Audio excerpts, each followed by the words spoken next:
తాకట్టులో ఉన్న బంగారాన్ని విడిపించి ఆ రోజున్న మార్కెట్ ధర కట్టి మిగిలిన డబ్బును మీకు అందిస్తుంది ఎస్వీఎస్ గోల్డ్. సో అలా ఏంటంటే ఆయన ఏంటంటే చేసుకుంటూ వచ్చారు.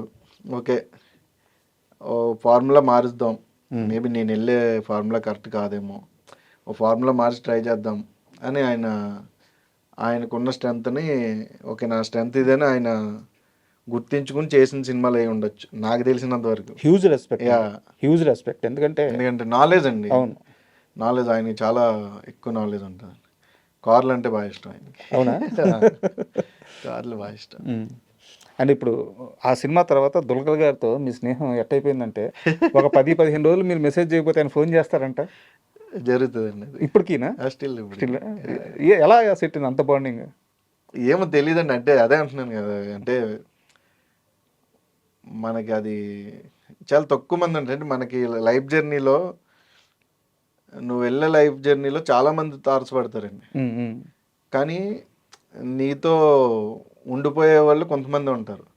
అందరినీ మనం తీసుకెళ్ళాము కూడా, అంటే మన జర్నీలో కొంతమంది ఉంటారు. ఆ కొంతమందిలో నేనున్న ఆయన లైఫ్లో.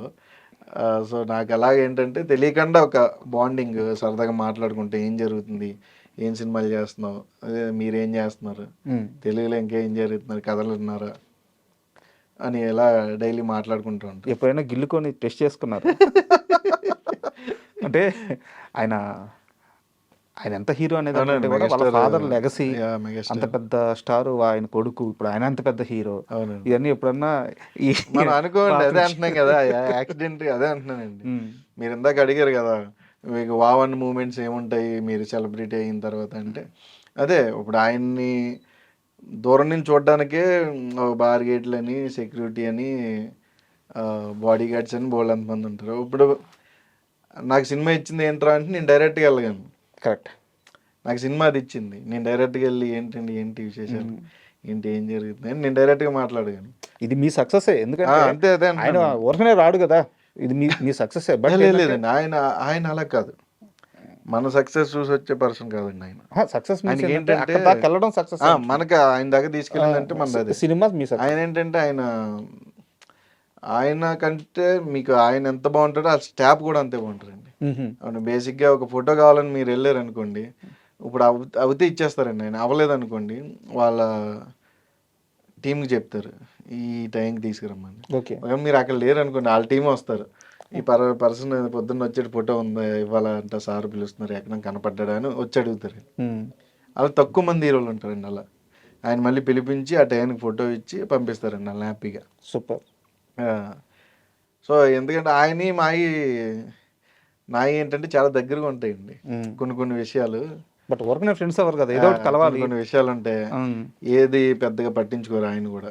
ఆ టైంకి మీరు వచ్చి పలానాది పెట్టారనుకో, ఓకే తీసుకుని తింటారు జెన్యున్గా. నేను హీరోని కదా, నేను తినకూడదు, నేను డైట్ కదా, నేను చేయకూడదు అని ఉండదు. వాళ్ళ సాటిస్ఫాక్షన్కి ఆయన ఇంత తింటారని తిన్నాను అనరు. అలాంటివి ఏంటంటే కొన్ని ఆయనకి నాకు కొన్ని మ్యాచ్ అవ్వడం, ఎక్కువగా మేము రీల్స్ షేర్ చేసుకుంటూ ఉంటాం సరదాగా. ఓకే, రీల్స్ అలాగే ఏమన్నా వస్తాయి, అలాగా ప్రతిదీ. ఇప్పుడు ఆయనతో ఇప్పుడు మళ్ళీ చేస్తున్నాం కదా, ఇప్పుడు ఆకాశంలో ఒకసారి చేస్తున్నాం మళ్ళీ, డిక్యూ గారు నేను. ఎన్ని కార్లు ఉన్నాయి ఆయన దగ్గర? అంటే చాలా ఉన్నాయి, ఒక 70-60 హైదరాబాద్లో చాలా ఉన్నాయండి. చాలా పిచ్చి అంటే కార్లు చాలా పిచ్చి. హైదరాబాద్లో చాలా కార్లు ఉన్నాయి, ఇంకా వాళ్ళ ఇంటి దగ్గర కూడా తెలియదు. కొనేసి ఇక్కడ పెట్టేశారా? ఇక్కడ అంటే ఫ్రెండ్స్ దగ్గర ఉంటాయి. 60-70 కార్లు ఉన్నాయా? ఇంకా ఎక్కువ ఉన్నాయి. ఇంకా ఎక్కువ ఉంటాయి. అబ్బా. అండ్ అంటే ఇంతసేపు ఎందుకు అడిగానంటే, నేను ఒకసారి AAAలో ఈవెంట్ జరుగుతుంది, లక్కీ భాస్కర్ ఈవెంటే, ఇంకా రిలీజ్ కాలేదు మూవీ, రిలీజ్కి ముందు ఏదో ఈవెంట్. అవునండి, అవును. మీరు స్టేజ్ మీదకి వచ్చారు. స్టేజ్ మీదకి వచ్చి దేవుడు మీకు లక్కీ ఛాన్స్ ఏమన్నా ఇమ్మంటే ఏం కోరుకుంటారంటే, దుల్కర్ లాంటి స్నేహితుడిని కోరుకుంటాను అని చెప్పి చెప్పారు. నేను బాగా గుర్తు, కింద అక్కడ ఫస్ట్ రోలో మీడియాలో ఉన్నాను. అంటే యాక్చువల్గా ఓపెన్గా చెప్తున్నాను, మీ లైఫ్లో లక్కీయెస్ట్ ఫ్రెండ్ ఎవరంటే దుల్కర్ అని చెప్పారు. ఏందబ్బా ఇంత బాండింగ్, ఈయన మామూలు ఆర్టిస్ట్, కసిరెడ్డి ఆర్టిస్ట్, ఆయన మెయిన్ హీరో, వీళ్ళిద్దరు ఎంత క్లోజ్ ఎప్పుడు అయ్యారు, ఎంత బాండింగ్ ఎలా అయిందంటే నాకు అప్పుడు అర్థం కాల. సినిమా రిలీజ్కి ముందు కదా. ఆ తర్వాత నాకు ఒక వీడియో కనిపించింది, మన ప్రసాద్ ల్యాబ్లోనో సంథింగ్ బయట అవుట్డోర్ యూనిట్లోనో, నేను లైవ్లో చూడలేదు, వీడియోలో చూశాను. డోర్ దగ్గర కారు డోర్ దగ్గర మిమ్మల్ని ఆపి ముద్దులు పెడతా హగ్ చేసుకుంటా అప్పుడు నాకు చాలా బాగా అనిపించింది. అంటే ఒక ఆర్టిస్ట్ని ఒక హీరో ఇంత దగ్గర తీసుకుంటాడంటే ఇది కదా గొప్ప విషయం అనిపించింది. ఎక్కడ జరిగింది అది? అది మనకి మన కాకినాడ కాదు, అదే మన కాకినాడ సైడే, ప్లేస్ సరిగ్గా గుర్తులేదు నాకు. ఓకే, అది బాలాపురం దగ్గరలో ఏదో బీచ్ ఉంటుంది ఒకటి. ఓకే, ఆ బీచ్ దగ్గర షూట్ అయిపోయింది. అది లాస్ట్ డే. ఓకే. నేను బేసిక్గా ఏంటంటే పెద్ద ఆర్టిస్టులు కదా, నేను ఎప్పుడు ఆ షూట్ అయ్యేదాకా కూడా ఆయనకి నాకు ఎటువంటి కన్వర్జేషన్ లేదు. ఏంటి సీన్ ఏంటంటే సార్ ఇది సార్ ఇది సార్ ఇది సార్ అంతే ఆయనకి నాకు. ఎందుకంటే ఆయన స్థాయి, ఆయన హీరో, మనం వెళ్ళాము సరదాగా సినిమా చేసుకున్నాము, మన డైలాగులు మనం ఆయనకి ఇబ్బంది లేకుండా మనం డైలాగులు చెప్పాము, చేసుకుని వచ్చేసాము అంతే. నేను ఎప్పుడు పెద్దగా లేదు ఏంటి ఏంటి ఆలోచన, ఓకే సార్ ఇంతే. ఏంటంటే లాస్ట్ డే, అది లాస్ట్ డే నేను అడగలే. ఎందుకంటే నేను ఫోటో అంటే అందరూ ఫోటో దిగుతున్నారు, నేను దిగలే. అంటే ఎందుకు, మన సినిమా అంతా ఉన్నాం కదా, మనం అందులో ఏదో ఒకటి తీసుకొని పెట్టుకోవచ్చు. ఆయన ఫోటోలు ఇచ్చి చూపి అంటారు. దాదాపు ఒక 150 మెంబర్స్ ఉంటారండి టెక్నీషియన్స్, అందరికీ ఫొటోస్ ఇచ్చాడు ఆయన. ఎందుకులే పర్లేదు మనం ఎందుకు అడగడం అని నేను ఇబ్బంది పెట్టలే. ఆయనే పిలిచారు, కసి ఇట్రా అన్నారు. చెప్పండి సార్ అంతే, ఓ ఫోటో ఇవి నాకని అంటే అలా ఫోటో ఇచ్చి ఇంకా అక్కడి నుంచి ఆయన మీ యాక్టింగ్ అదన్నీ కూడా ఆయన మాట్లాడడం, ఆయన్ని చేయడం అంతా కూడా నేను డైరెక్టర్ ఎక్కువ టెన్షన్ పడిన సీను, నేను మనకి ముంబై పోర్ట్ దగ్గర అన్ని డబ్బులన్నీ పోయిన తర్వాత తింటా ఏడుస్తా సీన్ ఉంటుంది. ఏంటంటే డైరెక్టర్కి నాకు అయిపోయింది, అది మాకు ఒక క్లారిటీ ఉంది, ఎక్కువ చేయకు, ఎక్కువ టేకులు తీసుకోకు, మళ్ళీ బాగోదు. ఆల్రెడీ అప్పటికే పోలీసు వాళ్ళు వచ్చి అప్పుడు 4 or 5 అయిపోతుందండి. అప్పుడు వాకింగ్ వాటికి వస్తారు, ఖాళీ చేసేయాలా మీరు అని ఇది చేస్తుంటే సరే సరే ఆయన యాక్షన్ చెప్పాడు, సీన్ అయిపోయింది. ఆయన ఓకే అన్నాడు. ఈయన ఎలా చేసిండు, ఓకేనా, ఓకే సార్ నాకు ఓకే అన్నాడు ఆయన. ఓకే అని అప్పుడు పడ్డాం. ఓకే ఓకే మనోడు ఆర్టిస్టు. ఎందుకంటే కామెడీ సీన్స్ నీకు చేయడం వేరండి, ఎమోషనల్ సీన్ చేయడం వేరు. నేను అది చేసినప్పటి నుంచి ఆయన ఓకే మనోడు ఆర్టిస్టే గుర్తించి అప్పటి నుంచి ఇంకా అలాగే లాస్ట్ డే ఫొటోస్ దిగడం. ఇంకా తర్వాత నుంచి నేను నెంబర్లు అడగలేదు, ఎందుకంటే బాగోదు కదా, మనకి ఏదో ఫోటో ఇచ్చారని నెంబర్ అడిగితే బాగోదు. ఆయన ఇచ్చారు, ఆయనే నా నెంబర్ తీసుకుని డైరెక్టర్ గారి దగ్గర నాకు మెసేజ్ దుల్కర్ అక్కడి నుంచి ఇంకా అలా ఫ్రెండ్స్ అండి. సూపర్. డైలీ అలా వీక్లీ ఖచ్చితంగా వన్స్ మాట్లాడుకుంటూ ఉంటాను. అండ్ నాకు పర్సనల్గా నచ్చిన సీన్ ఏంటంటే లక్కీ భాస్కర్లో ఆ బ్యాంకులో ఆయన మొత్తం అవమానం అంతా అయిపోయిన తర్వాత బ్యాంకు ముందుకు వచ్చి అందరితో మాట్లాడి అందరూ వెళ్ళిపోతారు, మీరు మాత్రమే ఉంటారు, ఉదయం నుంచి ఏం తెలియదురా ఏమన్నా పెట్టిస్తా అన్నప్పుడు అది అంటే మీరు మీ ఎక్స్ప్రెషన్ కూడా డైలాగ్ ఏమి ఉండదు అక్కడ, డైలాగ్ ఉండదు, డైలాగ్ కన్వే చేయాలి. అది చాలా బాగా నచ్చింది, చాలా అంటే ఎవరిని అడుగుతాం, ఫ్రెండ్ని తప్పించి ఎవరిని అడగలేము. అంతే అండి.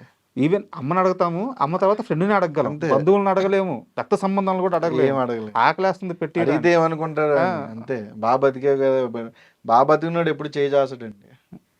ఎందుకంటే వాడికి నామోసీ కాదండి, అదేంటంటే ఇప్పుడు ఎందుకు బాగున్నాళ్ళు నేనే పెట్టాను కదా, ఇప్పుడు నేను వెళ్ళి అడిగితే పెట్టే స్టేజ్లో ఉన్నాడో పెట్టిన స్టేజ్లో ఉన్నాడో నాకు తెలియదు, నేను అడిగితే బాగోదని అడగడండి. బాబాతికి చెడిపోయినాడు, ఎప్పుడు ఉన్నంతలో తింటాడు, హ్యాపీగా ఉంటాడు అంతే. నాకు అది బాగా కనెక్ట్ అయింది. అన్ని అండ్ స్టిల్ ఇప్పటికి రీల్స్ చాలా వస్తూ ఉంటాయండి ఆ సీక్వెన్స్ అంతా కూడా. నిజం సూపర్ మూవీ అండి, సూపర్ మూవీ. అండ్ కాస్త మీ లైఫ్ విషయానికి వస్తే ₹10 మొదలైన మీ సంపాదన ఈరోజు ఎన్ని లక్షలకి వెళ్ళింది? అలా లేదు, బాగుంది అలా లక్కీగా అంతా కూడా హ్యాపీగా చేసుకుంటూ సినిమాలు గ్యాప్ లేకుండా అలా చేసుకుంటే ఫైనాన్షియల్గా వెల్ సెటిల్డా? ఫైనాన్షియల్గా అంటే మనకి ఎప్పుడు నాకు అదే అంటున్నాను, నేను ఆ థాట్లోకి రాను. ఫైనాన్షియల్గా వెల్ సెటిల్డ్ అని ఇంటి దగ్గర కూర్చుంటే వెనకాల తిరిగిపోద్దండి, అది మనం ఏం చేయాలి. ఫైనాన్షియల్గా వెల్ సెటిల్డ్ అంటే నువ్వు ఫైనాన్షియల్గా ఫస్ట్ మెంటలీ సెటిల్ అవ్వాలి, దెన్ నువ్వు ఫైనాన్షియల్గా ఎంత సెటిల్ అయినా మెంటల్గా సెటిల్ లేకపోతే ఏం చేయలేము. నాకు అది ఉంది. నా దగ్గర రూపాయి ఉన్నప్పుడు నేను ఒకలాగే ఉంటా, ₹1,00,000 ఉన్నప్పుడు ఒకలాగే ఉంటా. ఉమ్. సో నేను హ్యాపీగా వెల్ సెటిల్డే. సో నాకు ఆ ప్రాబ్లం లేదు. ఎందుకంటే ఇప్పుడు నాకు సినిమాలు లేకపోతే నేను ఇంటికి వెళ్ళి వ్యవసాయం చేసుకుంటాను. నాకు ఆ నామోషి ఉండదు. ఉమ్. నేను ఇప్పటికీ మొన్న ఇంటికి వెళ్ళాను పండక్కి, నేను పొలానికి వెళ్ళా, ఏమైనా పని ఉంటే చేసుకున్నా వచ్చేసా అంతే. ఉమ్. ఊర్లో ఎవరు పట్టింది ఏరా వాడు ఎట్టకని వాడతారు, ఏరా ఇంత ఆర్టిస్ట్ ఇంత పెద్ద యాక్టర్ నువ్వు మళ్ళీ వచ్చి ఇలా పని చేస్తున్నావు అంటారు అంతే. వాళ్ళు ఏంటంటే వాళ్ళు ఏంటి యాక్టర్ కదరా, యాక్టర్ పని చేయకూడదు అనేది వాళ్ళు. నాకు అది ఉండదు. నేను నార్మల్గా ఏంటి మామూలుగా ఎక్కడి నుంచి వచ్చాం మళ్ళీ ఇంటికి వెళ్ళినప్పుడు అదే చేసుకోవాలి. ఎన్ని ఎకరాలు ఉంది ఊర్లో? ఊర్లో బాగానే ఉందండి, ఒక 6-7 దాకా ఉన్నాయి. 6-7 ఎకరాలు ఉంది. ఏ పంట వేస్తున్నారు? ఇంకా ఒరే అండి, ఒరే. ఇది వరకు అరటి తోటలో వేసేవారు, కోతులు ఎక్కువైపోవడం వల్ల. అవును, మీ సైడ్ అన్నవరం మీకు దగ్గరేనా? అన్నవరం చాలా చాలా ఎక్కువ. అవును. అంటే ఎక్కువ అంటే ఏం కాదండి, ఇది వరకు అడవులు ఉండేవి.